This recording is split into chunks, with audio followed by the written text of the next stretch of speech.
Nah, ini baju yang dibeli dari Al Haramain Ciledug. Nih, ada lambangnya seperti yang saya lingkarin ini.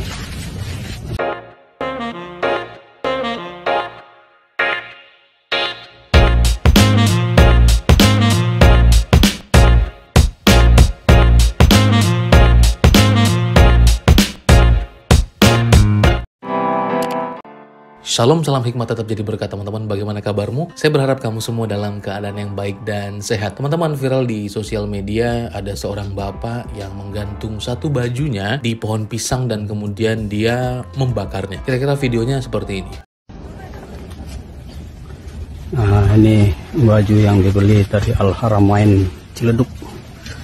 Nih, ada lambangnya seperti yang saya lingkarin ini. Masya Allah. Masya Allah. Masya Allah. Nah, jadi ini sudah tidak pantas lagi dipakai. Ya, makanya sebaiknya kita musnahkan. Nah, agar tidak tersimpan lagi di rumah kita, ini akan membawakan pahala bagi kita. Masya Allah, Masya Allah, Masya Allah.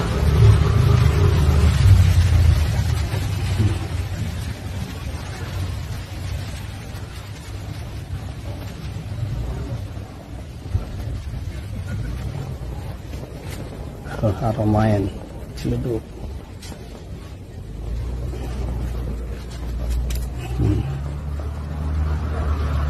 Nah, saudara-saudara sudah melihat apa yang dilakukan oleh bapak ini, bahwa dia membakar bajunya atau batik yang dia sendiri beli dan dia sendiri yang membakarnya. Karena ada diduga simbol salib di situ.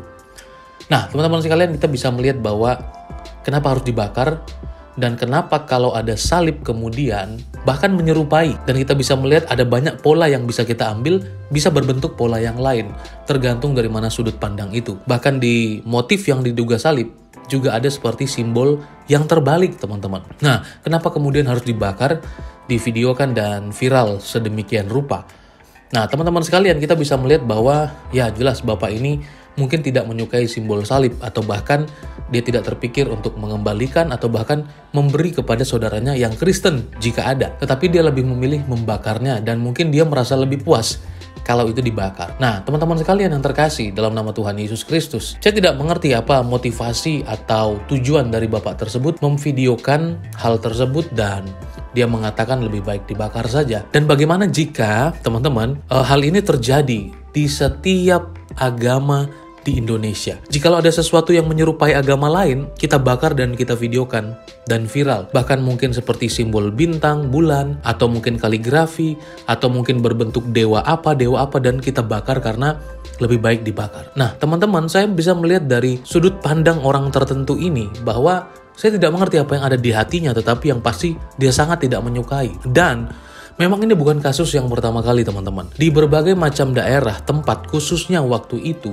di Solo kalau saya tidak salah, ada sekelompok anak-anak yang mematahkan salib di kuburan. Dan hal ini mengundang respon yang cukup besar, khususnya wali kota Solo waktu itu, anak presiden kita. Nah, sehingga dia melihat bahkan sudah menindaklanjuti hal tersebut. Jadi ada di kuburan, salib itu dipatah-patahin, teman-teman. Ya, dirusak seperti itu. Apa yang ada dalam hati mereka? Apa yang ada dalam pikiran mereka? Padahal itu di kuburan, pemakaman umum. Mereka juga tidak suka melihat salib. Teman-teman, dari sisi kita beragama, ya kamu harus mengerti bahwa itu adalah simbol agama orang lain. Yang dimana di Indonesia ini dihargai dan diakui, ya, bahwa mereka juga agama-agama di luar daripada agamamu itu dilindungi oleh undang-undang. Maka kita seharusnya harus saling menghargai. Nah, kita bisa melihat kalau diduga salib yang ada di batik itu adalah salib misalnya, dan mau konsisten dengan itu, saya tidak yakin bentuk rumah bapak ini tidak seperti ini. Apakah kemudian kamu mau membakar rumahmu? Saya tidak yakin kemudian bapak ini mungkin punya kenopi, bapak ini mungkin punya kerangka di rumahnya yang tidak berbentuk seperti itu. Tiang jemurannya mungkin, apakah dia mau tidak membakarnya sekalian? So, teman-teman sekalian, kita bisa melihat bahwa ini adalah contoh yang sangat tidak baik yang kita tampilkan di negara ini, ya, bahwa sekalipun demikian itu simbol agama orang lain misalnya. Dan sebenarnya kita tidak tahu apa alasannya dia, sebenarnya tinggal dia bakar, tetapi dia perlu menjelaskan hal itu karena mungkin dia tidak suka atau dia benci, kita tidak tahu. Nah, tetapi teman-teman sekalian, saya mengingat bahwa Ustadz Kondang juga pernah mengatakan bahwa di salib itu ada jin kafir.